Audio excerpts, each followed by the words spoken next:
एक वाकया सुना दूं, याद आ गया, अल्लाह जानता है। दुरूद शरीफ, अल्लाहुम्मा सल्ली अला सय्यिदना मौलाना मोहम्मद व अला आलि सय्यिदना मौलाना मोहम्मदिन कमा तुहिब्बु व तर्दा बिन। बहुत खुशगवार माहौल में तकरीर। कहीं कहीं के लोग इतने रूखे रहते हैं, इतने रूखे रहते हैं। अब शरीफ भाई से पूछिए कि आंख बंद करनी पड़ती है तकरीर करने के लिए। क्यों? ना हिलते हैं, ना डुलते हैं, न कुछ हाँ है न कुछ हूँ है। आप लोग माशाल्लाह बहुत अंधेरे में भी इतनी खुश होकर सुन रहे हैं, इसलिए जी चाह रहा ये किस्सा सुना दूं आपको। एक शख्स था, उसका नाम था जाहिर इब्ने हराम अल अशजई, कबीला बनु अशजा से। एक गांव के बदवी थे, गांव के थे, मदीने के करीब एक कबीला आबाद था, मदीना शरीफ के करीब एक कबीला आबाद था, वहां गांव के थे। वो मदीना शरीफ आते थे गांव में, जैसे कोई सब्जी वगैरह, सत्तू वगैरह, जो भी ताजी थी, घी वगैरह, शहद वगैरह, कोई चीज होती उसको लेके आते थे और हुजूर अलैहिस्सलातु वस्सलाम को तोहफा देते थे और बाजार में खड़े होकर बेचा करते थे। सुभान अल्लाह। इस तरह सरकारी खिदमत में, कोई बहुत बड़े सेठ की बात नहीं। आप उस्मान गनी की सखावत सुनती हैं, आज जाहिर इब्ने हराम अल अशजई की मोहब्बत भी सुन लीजिए। एक गांव का, बिल्कुल गांव का गरीब, सादा सा, काला कलौटा, नहीं कहना चाहिए, आपको समझाने के लिए कह रहा हूं, इसलिए कि चेहरा अगरचे काला हो, दिल इतना रोशन था कि गरीब नवाज की मोहब्बत भी सलाम करती, इसलिए कि सहाबी रसूल, इसलिए कि रसूल के सहाबी। सुभान अल्लाह। वो अकवास और अख्ताब से बड़े हैं कि सरकार ने मोहब्बत, और ये इनकी एक जुज़वी फजीलत भी है। मैं सुनाता हूँ आपको। जाहिर इब्ने हराम अल अशजई, हजरत जाहिर रदियल्लाहु ताला अन्हु, खुदा की शान, वो आते थे गांव का सामान वगैरह लेके, हुजूर को नजराना करते, तोहफा पेश करते थोड़ा बहुत, उसके बाद बाजार में जाके खड़े हो जाते थे और वहां बैठ के अपना खड़े होके सामान बेच के अपने गाँव वापस चले जाया करते थे। एक दिन हुजूर की खिदमत में तोहफा लेकर आए। अल्लाह अल्लाह अल्लाह अल्लाह, अपने महबूब की शान देखो, लाए ना तोहफा पेश किया, वो सत्तू वगैरह ये सी चीजें। अल्लाह अकबर। उस नबी की बारगाह में जिसकी शान ये है, फरमाए या आयशा लौशीत लसारत मैयल जिबालु ज़हब, ए आयशा अगर मैं चाहूं तो मेरे साथ सोने के पहाड़ चले। उस नबी की बारगाह में जिसने एक दिन कहा था, मैंने जन्नत को अपनी आंखों से देखा है, नमाज पढ़ते पढ़ते मैंने चाहा कि जन्नत का अंगूर का गुच्छा तोड़ लूं और ए सहाबा तुम्हें दे दूं, लेकिन फिर मैंने छोड़ दिया ये कहकर कि जन्नत को जन्नत ही रहने दो, जब जाओगे आखिरत में तो देख लेना। जिसके इख्तियार की शान ये है, अल्लाह अकबर कबीरा, जो दुआ करते हैं तो कुदरत आसमान से लिबास उतार देती है उनके नवासों के लिए। मैं बात बहुत दूर नहीं ले जाता, लेकिन तेजी के साथ अर्ज करता हूँ, सत्तू वगैरह ये शहद वहद हुजूर की खिदमत में पेश कर, ये अपना सिस्टम है कि किसने हल्का पेश किया नजराना, किसने भारी किया। हुजूर तो फिर हुजूर है। सुभान अल्लाह कहो जल्दी से, थोड़ा मूड बन रहा है तकरीर करने का, जोर से बोलो सुभान अल्लाह। हजरत सरकार मुस्तफ़ा करीम अलैहिस्सलाम एक दिन खुश हुए, तोहफा दिया ना, सरकार खुश हो गए, सरकार खुश हो गए। हालांकि ये वो दरबार है जिस दरबार में इनके वसीले से अल्लाह की राह में 40,000 सोने के सिक्के अबू बकर खर्च कर चुके हैं, लेकिन ऐसा नहीं है कि सिर्फ मालदारों को भाव दिया जाएगा। ये तो रहमतुल लिल आलमीन का दरबार है, यहाँ तो जानवरों को भी भाव दिया जाता है। और हिरने आके कहती है कि मेरे बच्चों को दूध पिलाने की इजाजत दिलवा दीजिए, मैं वादा करती हूँ पलट आऊंगी। मेरा महबूब हिरनी की भी जमानत ले लेता है और कहता है शिकारी इसको छोड़ देगी, अपने बच्चों को दूध पिला कर आए। शिकारी कहता है भला जानवरों की भी कोई जमानत लेता है? कहा मैं मोहम्मद अरबी हूँ, मैं जानवर की भी जमानत लेता हूँ। जब मैं यहाँ पहुँचता हूँ तो मेरा ईमान कहता है कि जो हिरनियों की जमानत ले लेता है वो कयामत में भी खड़ा हो जाएगा। मालिक इनके जुर्मों का न दे, मेरी दुआ को दे। और फिर इमाम अहले सुन्नत कहते हैं उस अती दी है खुदा ने दामने महबूब को, हम मुजरिमों के जुर्म खुलते जाएंगे और वो छुपाते। सुने, बात दूर न चली जाए, सरकार मुस्तफा करीम सल्लल्लाहु अलैहि वसल्लम ने, हाँ अल्हम्दुलिल्लाह, तवज्जो होनी चाहिए, नारा हो ना हो तवज्जो होनी चाहिए। मुस्तफा करीम सल्लल्लाहु ताला अलैहि व अला आलिहि व अस्हाबिहि वसल्लम की बात अर्ज कर रहा था। हुजूर जोश में आए, जैसे ही वो नजराना पेश किया ना, मुस्तफा ने फरमाया, खूबसूरत हदीस का मफहूम पेश करो, मेरे और आपके रसूल ने फरमाया हर का एक देहाती दोस्त होता है। इस रिवायत के ये अल्फाज मफहूम पेश कर रहा हूं। अब अल्फाज ऊंचे नीचे, हुजूर की बात नहीं, इसलिए एहतियात का इज़हार कर रहा हूं। हर शहरी का एक देहाती गांव वाला दोस्त होता है। जाहिर इब्ने हराम अल अशजई आले मोहम्मद का देहाती दोस्त है।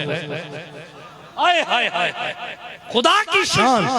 एक गांव से आने वाला पक्के रंग का गरीब सा आम सा आदमी जो शहद और सत्तू बेचकर घर चलाता है, उसकी अपनी कोई दुकान नहीं है, उसका अपना कोई ठेला नहीं है। वो मदीने के बाजार में किनारे खड़ा होता है। लोग आते हैं, क्योंकि गांव का माल ताजा तरीन होता तो भीड़ लगती है, लोग सामान जल्दी से खरीद देते हैं। ये हुजूर की खिदमत में तोहफा ला रहा है। सरकार फरमा रहे हैं ये बंदा हमारा दोस्त है। मैं समझता हूं कि ये जुमला सरकार ने शायद किसी और सहाबी के लिए कहा ही नहीं कि ये हमारा देहाती दोस्त है। आए हुजूर को दोस्त, आए सुभान अल्लाह, ये हमारा देहाती दोस्त। ये उनको मनसब मिला, ये उनको शान। और बात सिर्फ इतनी नहीं, और आगे सुनिए। एक दिन लाए वो माल वगैरह बेच रहे थे अपना, इत्तेफाक से बाजार में रसूल पाक सल्लल्लाहु अलैहि वसल्लम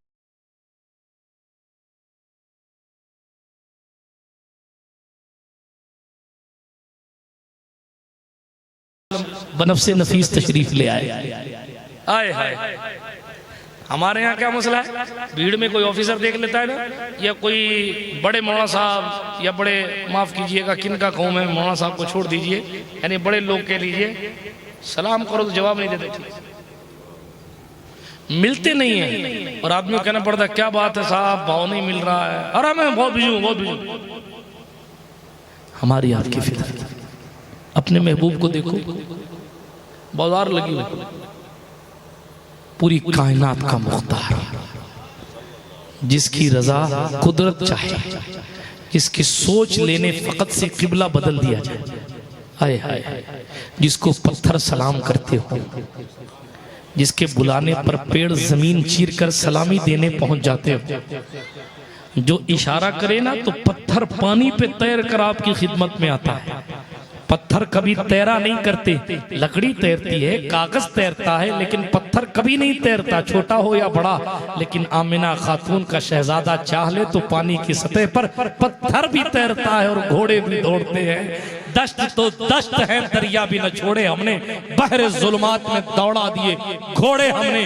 बात दूर न चली जाए, अपने महबूब की बात कर रहा था। वो इशारा करते हैं तो चांद अपने कलेजे को चीर देता है, वो दुआ करते हैं तो डूबा हुआ सूरज वापस पलट आ जाता है, वो इशारा करते हैं तो पेड़ से फल टूट के आता है, और फिर इशारा करते हैं तो टूटा हुआ फल वापस पेड़ में जाकर लग जाता है। उनकी अजमत बेमिसाल। हजरत हलीमा सादिया कहती हैं, मैं जब अपने कबीले बनु साद में लेकर गई, हमारे यहाँ कहत साली पड़ी हुई थी, खाने को नहीं मिलता था, लेकिन जैसे ही मैंने महबूबे अरबी को गोद में लिया, मेरे खुद के पास अपने बच्चों को जो है वो देने के लिए रिस्क नहीं था, मगर हुजूर ने दस्ते करम क्या लगाया। मैं मेरे बेटे भी सैराब हुए, रहमतुल लिल आलमीन भी सैराब हुए। फरमाती हैं सैयदा हलीमा सादिया, इरशाद फरमाती हैं, हमारे घर में कहत पड़ा था, मेरी सवारी दौड़ती नहीं थी, मेरी ऊँटनी की खीरी में दूध नहीं था, हम भूख की शिद्दत से परेशान थे, भूख की वजह से हम कई दिनों से सोए नहीं थे,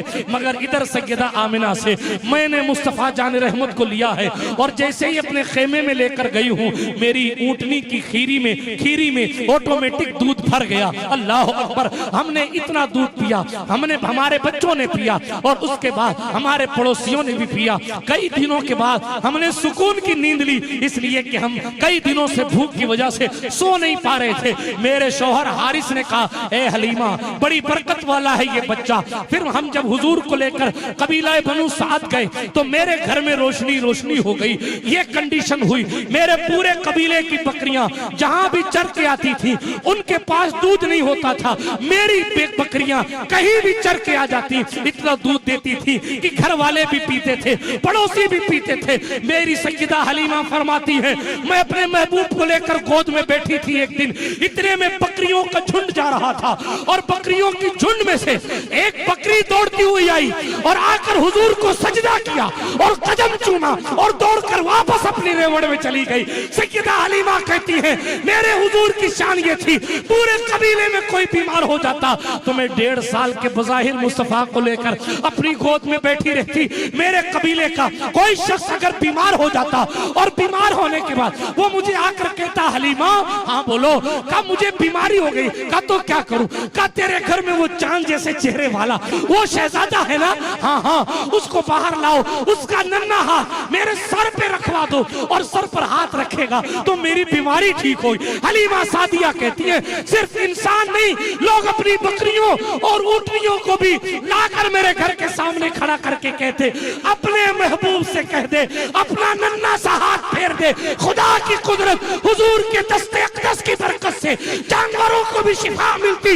एक दिन तो हद हो गई जब मैंने देखा कि चांद हिल रहा था, मैंने जब चांद को देखा और पालने में मुस्तफा को देखा तो देखा ये नूर उस नूर से खेल रहा है और इशारे से चांद को हिला रहा है। अहले सुन्नत के इमाम ने कहा चांद झुक जाता जिधर उंगली उठाते महद में क्या ही चलता था इशारों पर खिलौना। सुभान अल्लाह सुभान अल्लाह। नारे तकबीर, नारे रिसालत, आमदे मुस्तफा, जिक्रे मुस्तफा, हुजूर नूरुल मसाए। इतनी अजमत वाले मुस्तफा अपने मौला की है बशाने अजीम, जानवर भी करें जिनकी ताजीम, संग करते हैं अदब से तस्लीम, पेड़ सजदे में गिरा करते।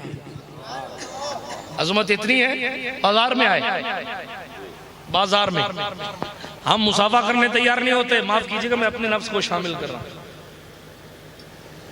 और इस रिवायत में लिखा है, उलमा की भी तवज्जो चाहता हूं, इस रिवायत में लिखा है कि जब सरकार तशरीफ लाए ना तो ये जो गांव के साबी आराबी थे ना इनके पीछे से आए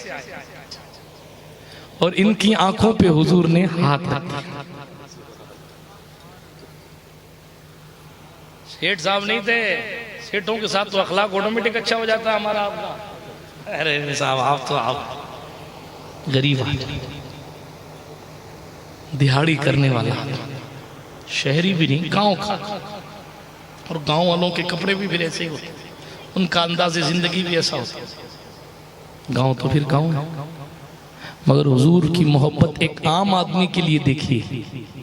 तशरीफ ले गए, हाथों पर हुजूर, हाथों को उठाकर हुजूर ने उनकी आंखों पे रख दिया। पहले तो उनकी जुबान से निकला कौन है भाई, फिर जैसे हुजूर की नाजुक उंगलियों और हुजूर की खुशबू को महसूस किया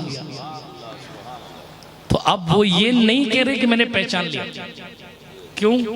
इसलिए कि कोई किसी की आंख पे हाथ रखे और वो आदमी कहते मैंने पहचान लिया तो हाथ हटा देता। और कौन चाहेगा कि हुजूर मेरे जिस्म अक़दस पर, मैं अपना जिस्म अक़दस अपनी मुबारक उंगलियां मेरी आंख पर रखकर हटा।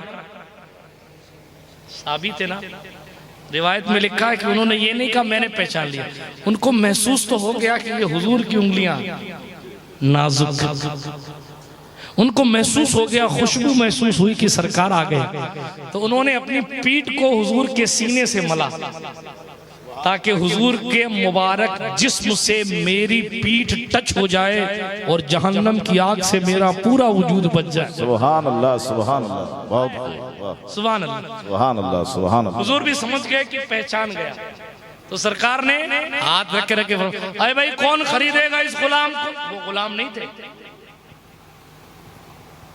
लेकिन हुजूर ने मुस्कुराते हुए मजाक में फरमाया भाई कौन खरीदेगा इस गुलाम को? जब हुजूर ने बोला ना तो जाहिर राज़फाश हो गया कि हाँ सरकार है, तो हाथ हट गया। तो फिर सरकार मुस्तफ़ा करीम सल्लल्लाहु अलैहि वसल्लम ने फरमाया कौन खरीदेगा इस गुलाम को? तो उन्होंने कहा हुजूर मुझे कौन खरीदेगा, मैं तो आपका गुलाम हूँ, मुझे कौन खरीदेगा, मैं काला कलोटा गाँव का आदमी हूँ, मुझे कौन खरीदे, मेरी कोई औकात तो हैसियत नहीं। ये जुमला कहा ना, सरकार ने जमानत दी उनको। सरकार ने फरमाया सल्लल्लाहु अलैहि वसल्लम, हुजूर फरमाते हैं कौन कहता है तुम्हारी हैसियत नहीं, तुम बहुत कीमती हो क्योंकि तुम अल्लाह उसके रसूल से मोहब्बत करते हो। सुभान अल्लाह सुभान अल्लाह सुभान अल्लाह। सिर्फ उसके लिए नहीं था भाई, अपने भी इस जुमले पर पहुंचते हैं तो अपने मुकद्दर पर रश्क कीजिए कि दिल में अल्लाह उसके रसूल की मोहब्बत है तो अपने बड़े कीमती है। कोई कहे कि तुम्हारी कोई औकात नहीं है, कहता रहे। कोई कहे कि तुम्हारी कहीं सुनी नहीं जाती, कहता रहे। कोई कहे कि तुम रुसवा हो रहे हो, कहता रहे। आमाल तो हमारे ऐसे हो गए हैं कि हम रुसवा हो रहे हैं, लेकिन किस्मत हमारी ऐसी है कि हमने जिस नबी का कलमा पढ़ा है ना, वो आदम से लेके कयामत तक के जब अनगिनत लोग खड़े किए जाएंगे, उस दिन तुम्हें पता चलेगा कि हम कितने कीमती थे। सुभान अल्लाह, सुभान अल्लाह, सुभान अल्लाह। उस दिन पता चले। अपनी कीमत को और बढ़ाओ। बात को खत्म करता हूं, इस तरह बढ़ाओ जिससे मोहब्बत है, जिसका मीलाद मना रहे, जिसकी महफिले मीलाद में बैठे हो, खुदा के वास्ते उस रसूल को फॉलो करो। हमारा चेहरा हुजूर की तरह तो नहीं हो सकता, लेकिन सुन्नत क्या है उस तरह हमारा चेहरा होना चाहिए। कपड़ा हुजूर के कपड़े की तरह तो नहीं हो सकता, लेकिन हमारा लिबास सुन्नती लिबास होना चाहिए। हमारे बोल हुजूर की तरह तो नहीं हो सकते, लेकिन नरम अंदाज से और अच्छे अखलाक से मिलना जुलना और रहना, ये हमारे हुजूर को पसंद है। तो हमारा और आपका अंदाज भी ऐसा ही होना चाहिए। अंदाज समझ आ रही है?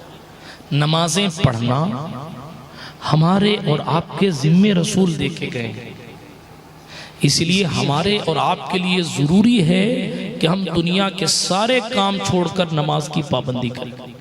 खुदा ना खास्ता अगर किसी काम में रुक गए, फंस गए और जमात चली गई, इमाम साहब से पूछिए हजरत 2 बजे की जोहर मुझे नहीं मिली, अब मैं जोहर की नमाज कब तक पढ़ सकता हूँ? इमाम साहब आपको कहेंगे आप 4:30 बजे तक पढ़ सकते हो, कज़ा मत करो। जमात छूट गई, नमाज नहीं गई, अभी टाइम है आपके पास, कम से कम 4 रकात पढ़ लो, कम से कम। फर्ज तो पढ़ो, अल्लाह के वास्ते फर्ज तो। इसका माना ये नहीं कि मैं सुन्नत मौक़दा में कुछ खिफ़त पैदा कर रहा हूँ, माज़अल्लाह, मैं कौम का हाल देख के अर्ज कर रहा हूँ। सुन्नत मौक़दा छोड़ना भी गुनाह है, लेकिन उतना सख्त अजाब नहीं है जितना फर्ज छोड़ना गुनाह। फरमाया गया एक वक्त की नमाज बंदा छोड़ता है तो उसका नाम जहन्नम के दरवाजे पर लिख दिया जाता है। आप समझते हैं हमने तो शिन्नी बांटी थी साहब, शिन्नी बांटने से वो नाम नहीं हटेगा भाई, उसके लिए दोबारा कज़ा करनी पड़ेगी। जितनी छूट गई है ना उसको वापस पढ़ो और तौबा करो कि मालिक नादान था, छोड़ दो, अब नहीं छोड़ूंगा इंशाअल्लाह।